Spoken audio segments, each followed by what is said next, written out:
Deforestation is the intentional clearing of forested land. Forests are constantly cleared to make room for agriculture and infrastructure, as well as to use wood for fuel and manufacturing. This is an important issue that limits biodiversity and affects soil and water quality, wildlife habitats, and climate change. Deforestation is prevalent throughout the world, but the government states that Canada's deforestation rate is quite low, accounting for only 0.4% of global deforestation. While this may be true, millions of hectares of Canadian forest are still being lost every year.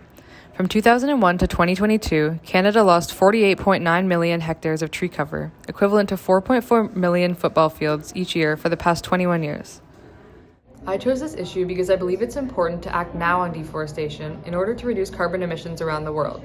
WWF states that forest loss and damage is the cause of around 10% of global warming, meaning that combating deforestation is vital to reducing climate change. There are multiple federal laws put in place by the Government of Canada that intend to solve deforestation, some of the most prominent being forest management planning laws. By law, each forest company in Canada is required to create a forest management plan and have it approved by the government before they can harvest on public lands. These plans usually span several decades and must consider the current state of the forest the plan pertains to, as well as describe the harvesting and other practices that are required for the company to achieve its objectives.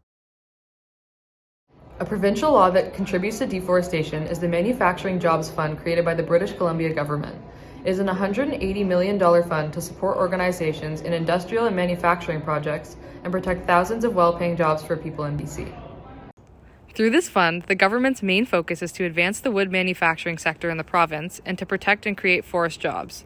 The BC MJF has contributed $22 million to forestry-related projects so far. Although benefiting the economy, this government plan contributes to deforestation by putting millions of dollars towards tree harvesting jobs. I would like to implement a federal policy to help protect Canada's boreal forests as they span across the country and account for 2/3 of Canada's deforestation. My policy would require agricultural and infrastructural developers to discuss plans and work together with environmental groups in order to gain approval before building in the boreal forests. This would allow companies to use forests, as they have in the past, to contribute to the economy, but would factor in the opinions of knowledgeable environmentalists in order to make educated decisions about the location and amount of the removed forests. In this policy, plans would be discussed with Indigenous peoples to ensure Indigenous land is not infringed upon. If this policy were implemented, environmental groups would be able to get approval from the federal government to be decision makers regarding the boreal forests.